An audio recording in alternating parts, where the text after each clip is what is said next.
In many aspects of Shadowhearts the game, there are fascinating aspects to be explored in both the development of the company who made the game as well as the game itself. Welcome to Facts and Lore. 1. Origins and Sacnoth's formation. Ex-Squaresoft talent broke away to form Sacnoth, including Hiroki Kikuda's departure, where after composing The Secret of Mana and Seiken Densetsu 3, Kikuda left Square due to creative differences. He founded Sacnoth in 1997 with the goal of making narrative-driven experimental RPGs, as well as Takashi Yoshida, who worked on Parasite Eve's eerie aesthetic, brought a darker and more mature art style to Sacnoth's projects. Koudelka, the precursor to Shadowhearts, a failed hybrid experiment. Koudelka, made in 1999, mixed survival horror, fixed camera angles, limited ammo, with turn-based combat.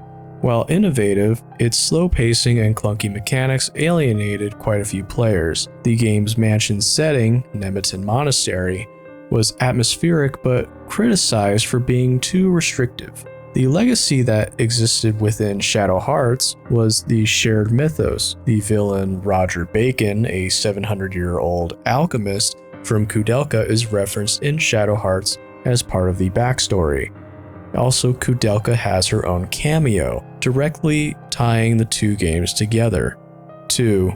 From Koudelka to Shadowhearts, a pivot in design.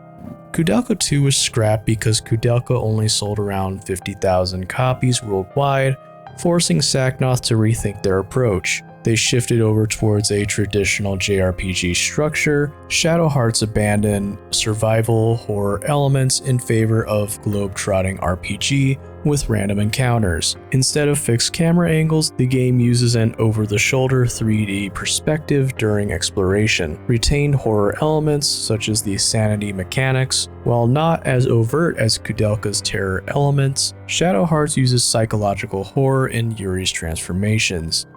Yuri's fusion monsters grow more grotesque as he loses control. The growling form that resembles a mutating werewolf is an example of this. 3. Unique setting and tone. The alternate history of World War I, with a supernatural twist, allowed the creators to have a world reimagined. Sacnoth did this with the game's prologue featuring real-life assassination of Archduke Franz Ferdinand, but recontextualized as part of a demonic conspiracy.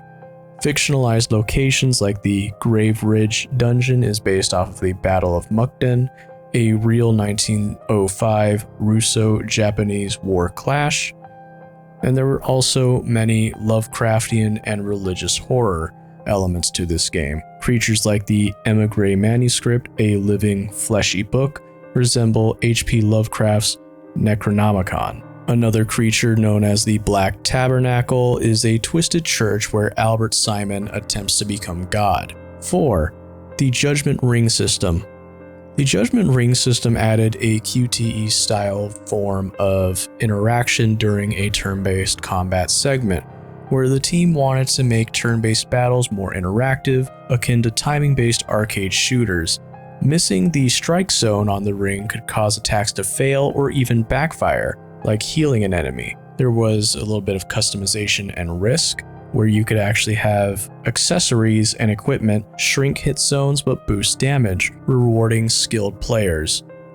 There was a little bit of debugging as well, because early prototypes were so unforgiving that playtesters openly complained, leading to adjustable speeds because the ring would spin much faster than what was developed and created and then distributed outwards.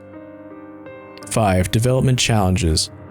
There were many budget deficits that they had to deal with, where Final Fantasy X at the time got a budget of $40 million, whereas Shadowhearts had less than $5 million. Pre-rendered cutscenes in Shadowhearts are sparse, with most story beats told via in-game engine dialogue.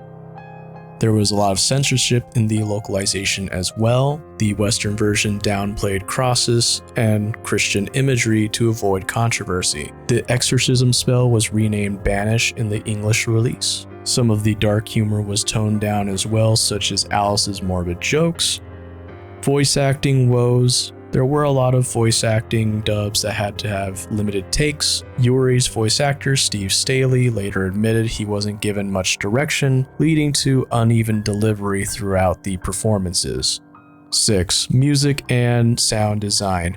Yoshitaka Hirota's unconventional score had many different tracks between them that simulated what it meant to have a horror RPG. The track Deep in Coma uses distorted breathing noises to simulate a nightmare. The battle theme, the 3 Karma, features Tibetan throat singing for an eerie effect while in combat. The Koudelka boss theme was also rearranged in Shadowhearts, called the Fate track, and repurposed for bosses throughout the game. 7. Character designs and monster designs. Yuri's fusion system had the Malice fusion that resembles Akira's mutation seams, with exposed muscles and elongated arms. When you look at Albert Simon, he has a lot of Nietzschean influence, such as the Übermensch, that is a big concept within Nietzschean philosophy, as his final form, Deha, is a golden multi-armed deity. 8. The marketing and reception.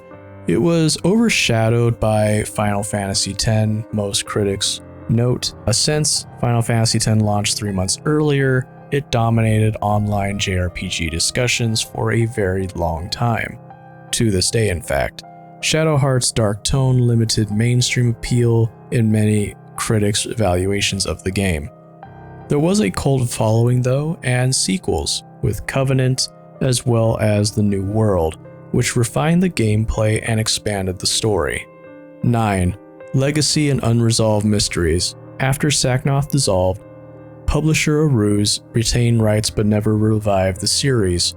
Lost Odyssey, that was made by some ex-Sacnoth members, carries similar themes of immortality and tragedy. There was a few Easter eggs and hidden content as well. The optional 4-day boss fight was a reference to Koudelka's 4 villains. If Yuri fails to save Alice, a tragic ending shows him wandering alone forever. Thank you so much, dear viewer, for listening. Subscribe, share, and comment telling me what are some facts and lore about Shadowhearts that you loved or that I missed, and what you want to see in the next video. Goodbye.